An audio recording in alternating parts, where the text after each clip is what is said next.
Hello everyone, how are you all keeping? I know it's been a while since I made a video, so if you were thinking, you know, Jerry left the crypto world, it's quite the opposite.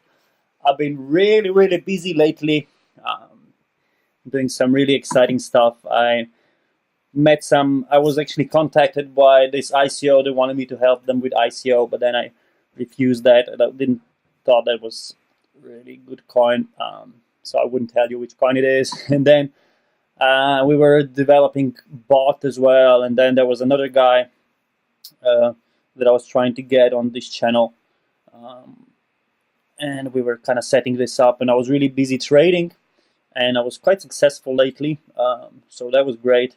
But yeah, I went to this meetup, uh, blockchain meetup, the other day, just a few days ago, and I met a really good guy there, uh, Sebastião Vieira, and I actually have him today here on Skype. So we're gonna talk about.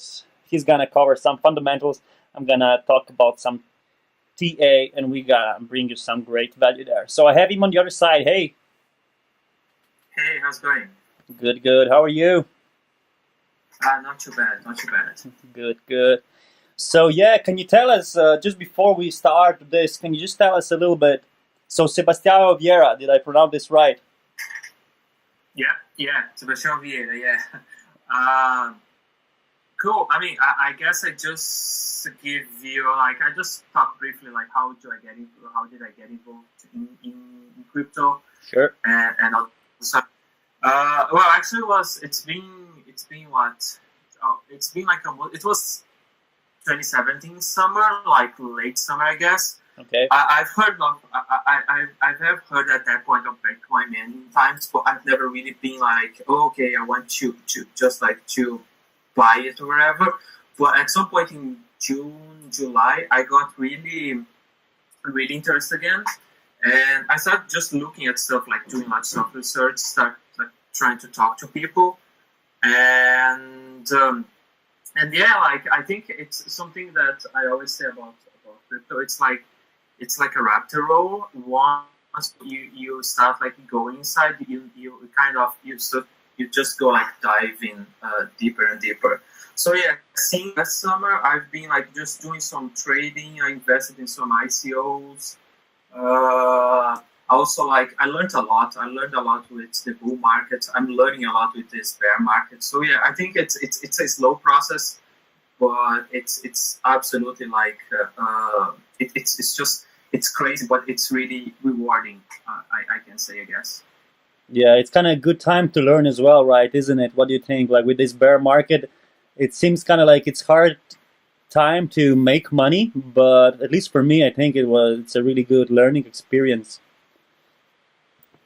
Absolutely. I think, in fairness, it's. I mean, I think the bear markets they split the good traders from the bad traders, the people that will stay like in the game and people that will just like get wrecked or just leave. Yeah. I think like the bull run is it's great. It's very nice to see like things going up and you have like that feeling, oh, my portfolio is doing well and everything. But I think you have to get like a good bear market to learn like the difficult lessons as well. You know, like that's not something that somebody will tell you, but you have to go to one to understand and to see like the market will be like that, and you will always have like bull runs and bear runs, and you have to know how to make money in both. Making money in a bull run, it's kind of not easy, but you know, like it's a way Yeah. easier than in a bear market.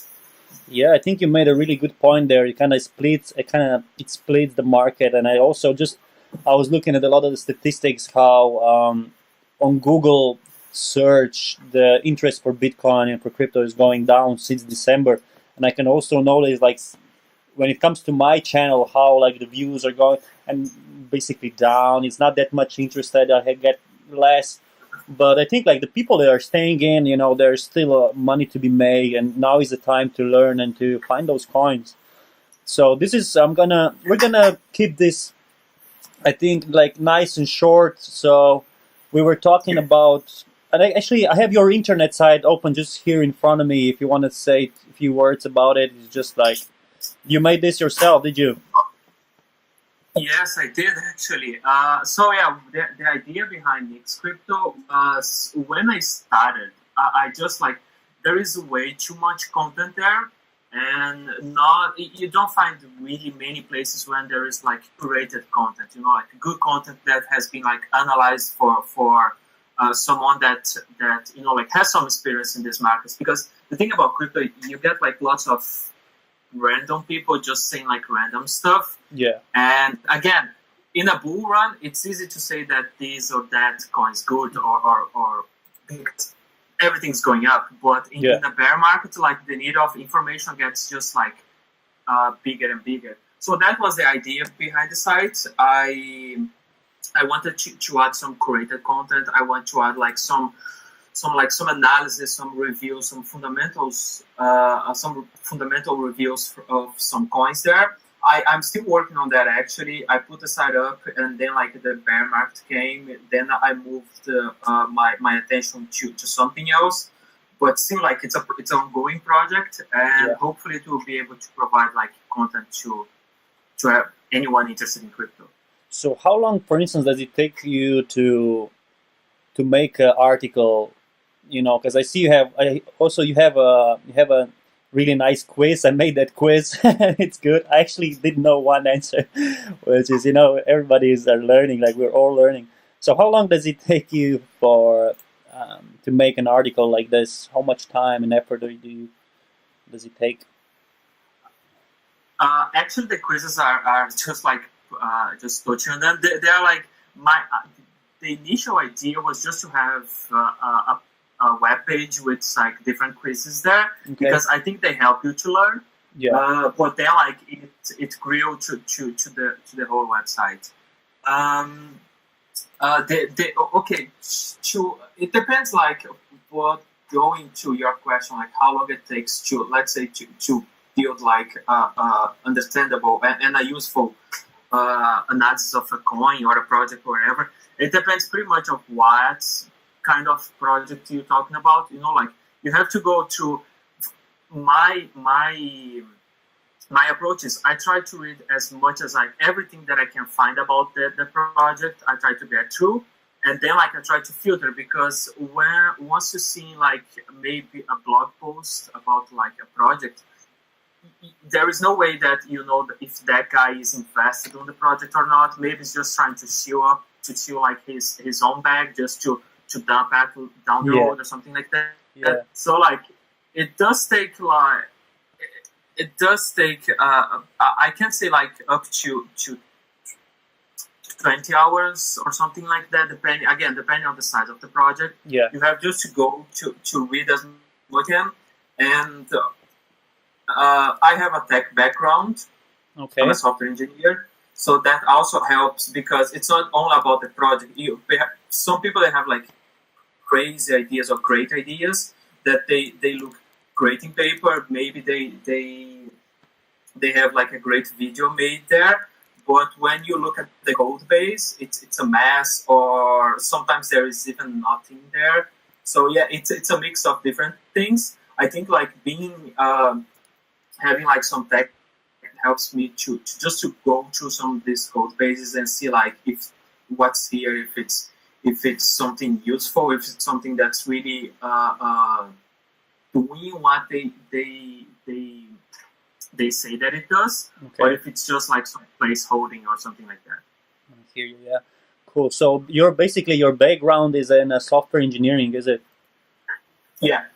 I have a computer engineer degree actually, and I've been working as a software engineer for a while now.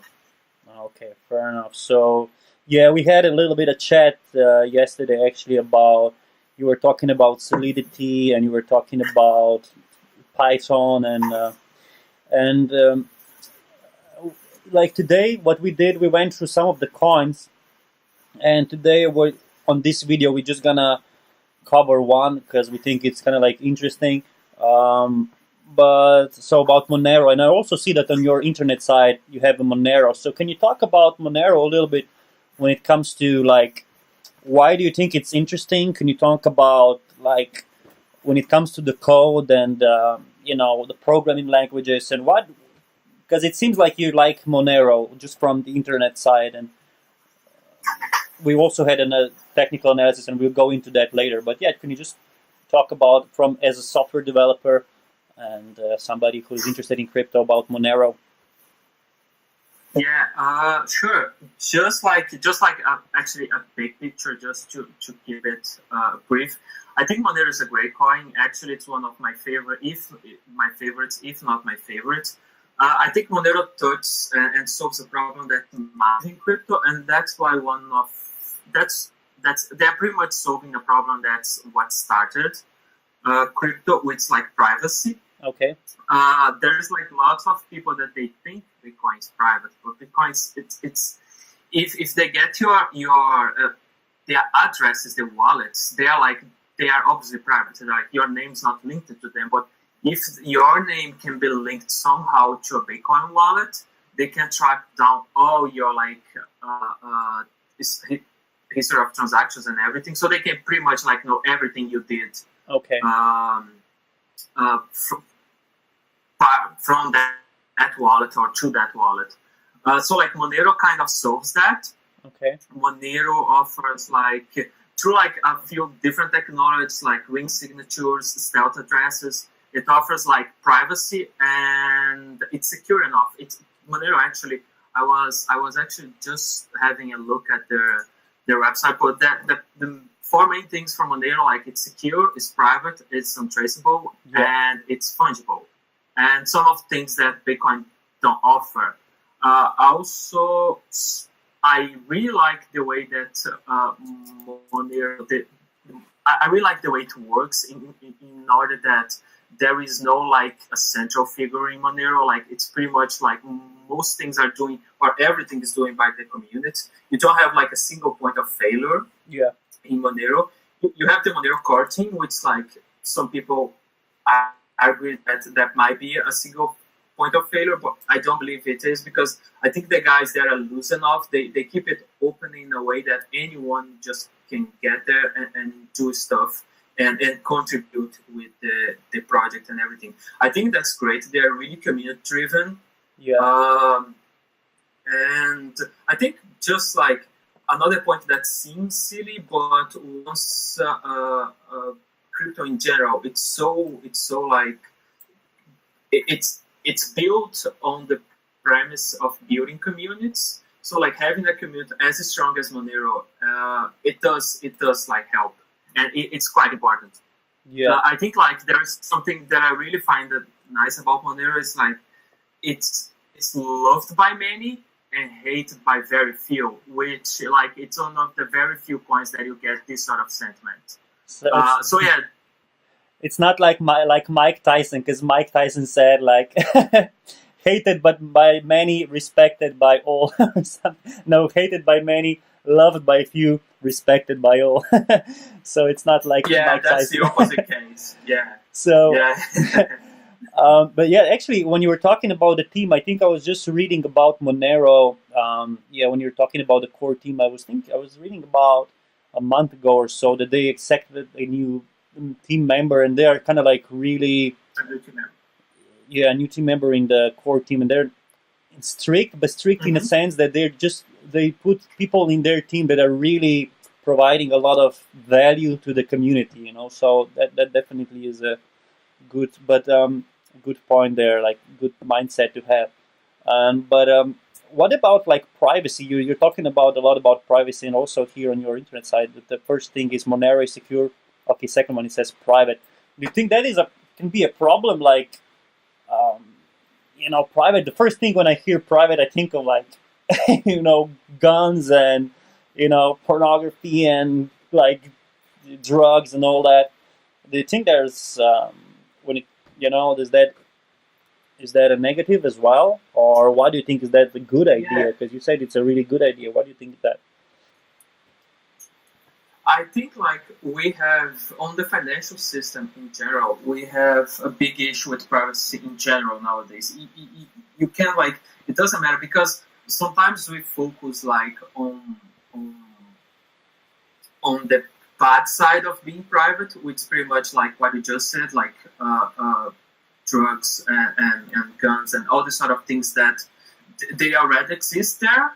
They want really, like, it's not that the existence of private coins or the existence of Monero created that shady markets there. They are already there. They're just using like different resources. They're just using like different ways to exchange value and so on. But what like our financial system doesn't cover, like it's the privacy for the common citizens, like, because if you have the resources and if you want to, you can like just put your money like on a trustee, you can just have like an offshore company or whatever.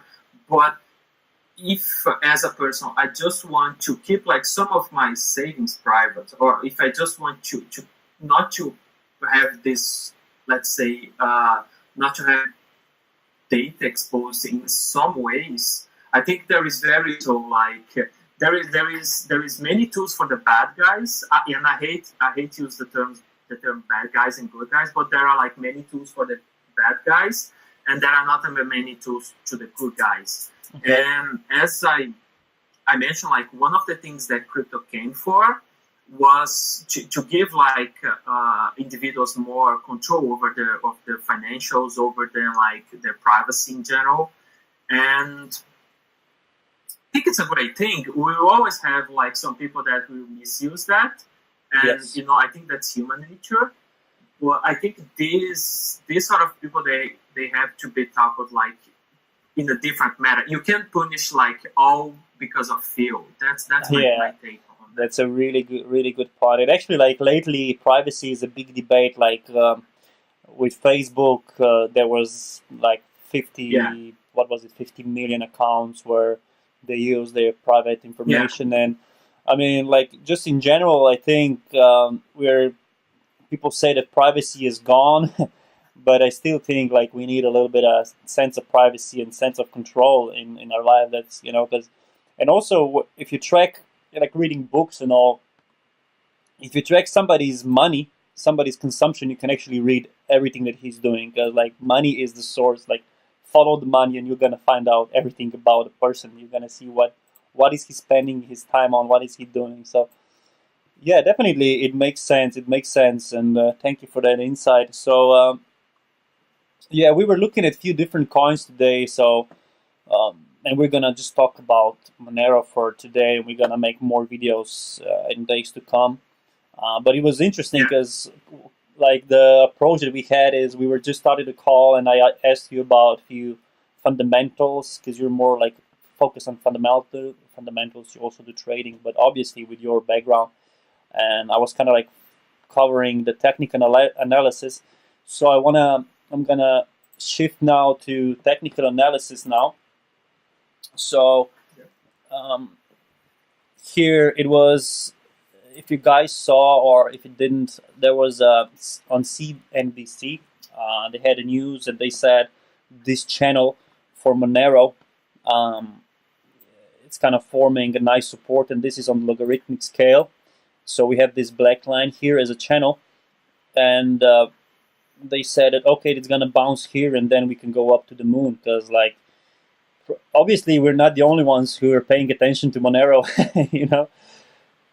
Yeah, definitely not. Because it seems they brought some attention to them because like they have a good team, and even actually interesting thing. The first time I actually heard about Monero was in August. A programmer told me, it was just before Ep1, but the programmer told me that okay, that would be actually a good question for you as well there.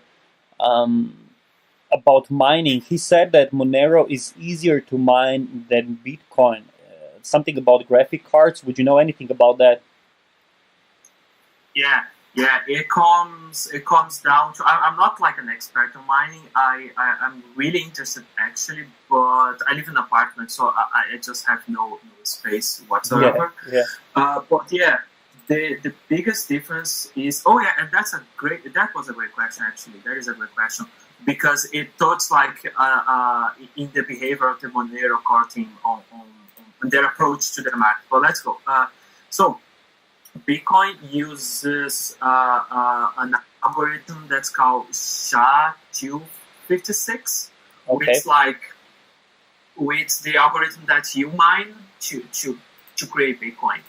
The problem with this algorithm actually is it's open to some sort of approach that we call ASICs, which they are specialized devices that they are built just to mine a coin. For example, let's say there is this big company out there that's called Bitmain, and they make ASICs that mine only Bitcoin. So you have this big machine that has the processing power of, let's say, 200 GPUs, 200 gaming cards, and but in a much smaller space, consuming much fewer energy and so on. So that makes them very, very efficient for mining. Okay. But they also take away lots of decentralization, because what we've seen happen, especially with Bitcoin, is there is this massive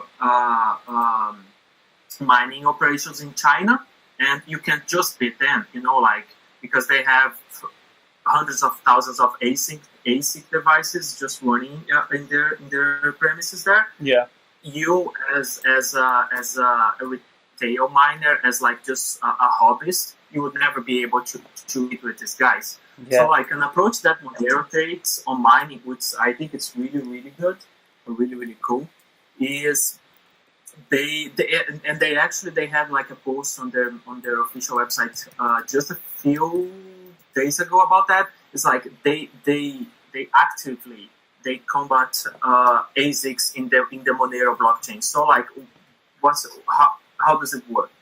If a company like Bitmain goes there and try to build, and they actually did, they built an ASIC that runs that mines the kryptonite algorithm, which the algorithm that Monero is built on the top of. So what they did is they built these ASIC miners, but the Monero team had said that every time that something like that appears, they will fork the blockchain to make this sort of miners useless. Okay. So you if you buy this thing, it might work for a month or two. Okay. But then the Monero developers, they will just fork the chain. Wow. And your ASIC device that gives you a lot of power over everyone else won't work anymore. So there is not really any proper you would be just stupid to buy something that will work for you just for a couple of weeks, for a few weeks.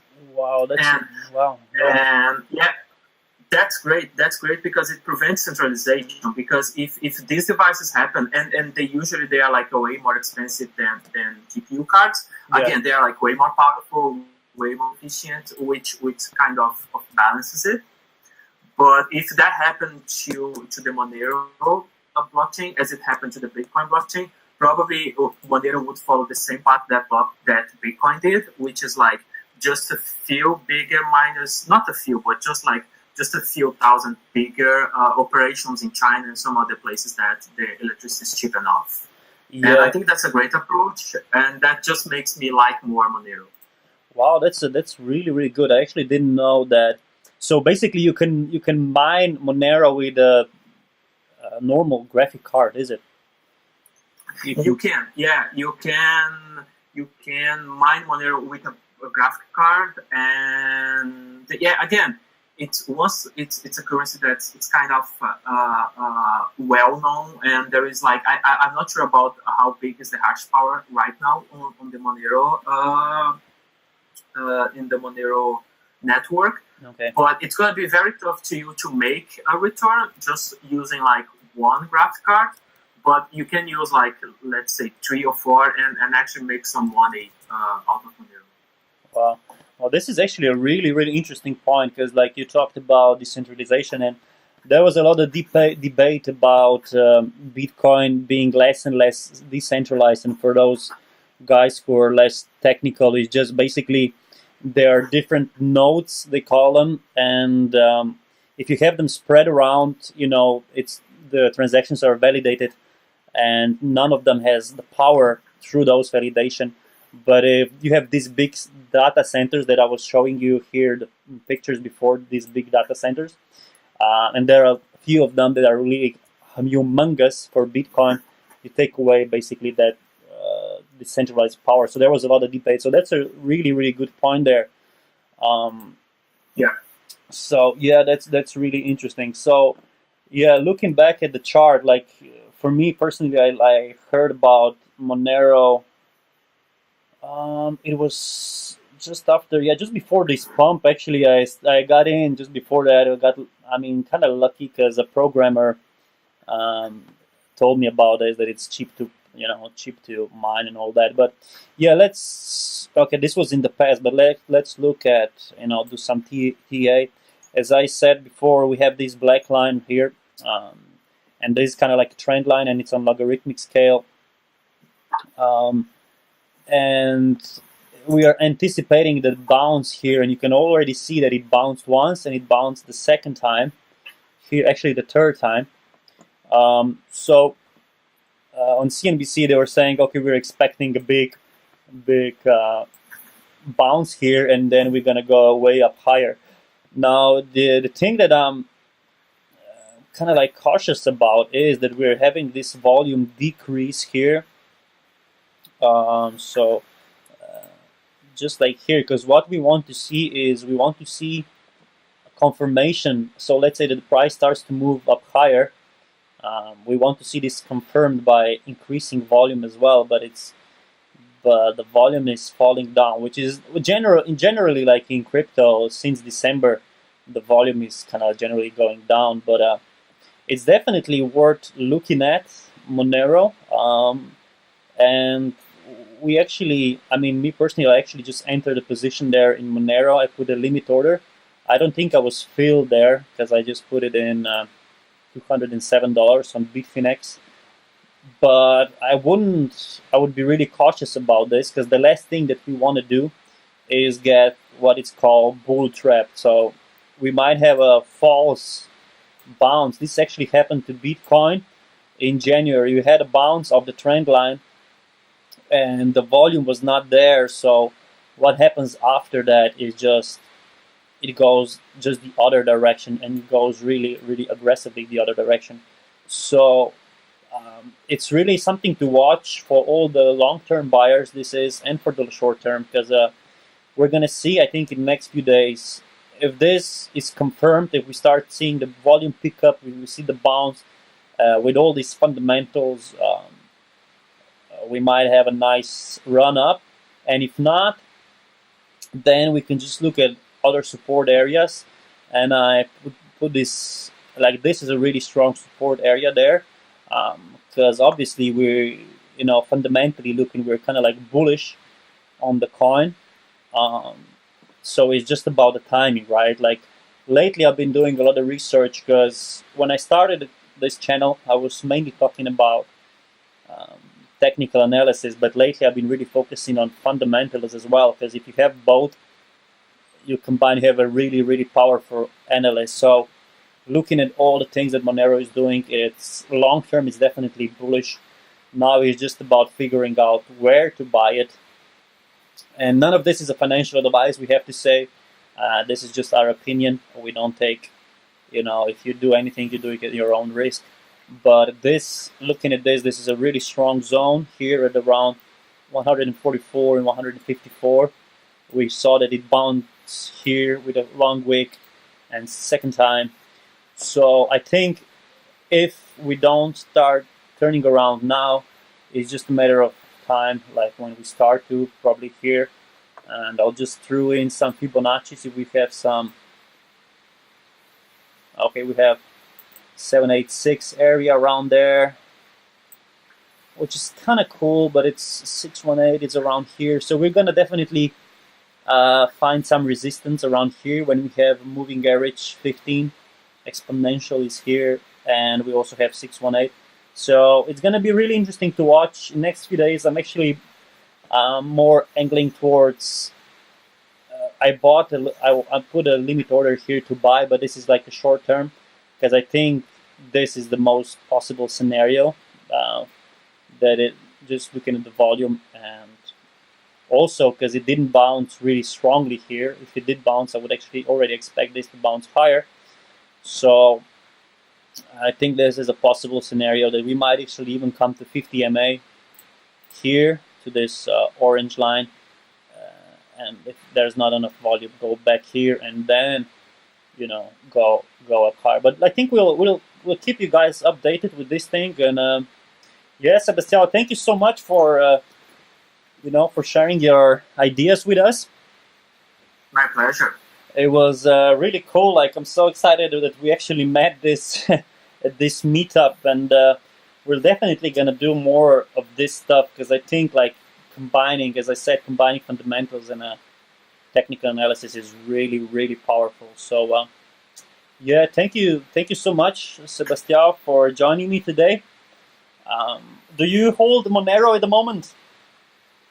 I do, yeah, that's a good point. It's not like one of my big bags, but one of the biggest ones, but it's a long-term one. Okay. And so, yeah, I do hold some Monero, yeah.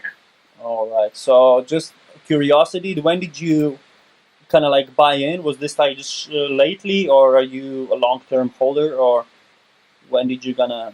I've been holding Monero for it's been I think as long as I've been into crypto, that was one of the first coins that picked my attention. So yeah, it's been a good few months. Okay. I think I'm a bag holder for life on Monero.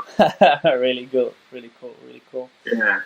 So definitely, it's gonna be interesting in the next few days. What's gonna happen? We're definitely on a crucial area here. So yeah, thank you so much for joining me today. Are you up for? Thanks for having me. It was great. Yes, sure. So are you up for doing some more of these videos like that in the next few days? Absolutely, that would be great. Actually, yeah. Cool. Yeah, we already looked at a few coins earlier, as I said, but we want to keep this kind of short. It's on sweet. It's actually not the shortest video that I made, but we're gonna definitely keep you guys posted. Thank you so much for watching. Like, share, and subscribe, and also check this. Check this internet site. I'm also gonna pass the link down below, nixcrypto.com, and you also have a test here. You can test your knowledge about cryptocurrency. It's really interesting. Let's see if you can beat me. I had 7 out of 8. And yeah, thanks for providing the contact. All the best. Goodbye.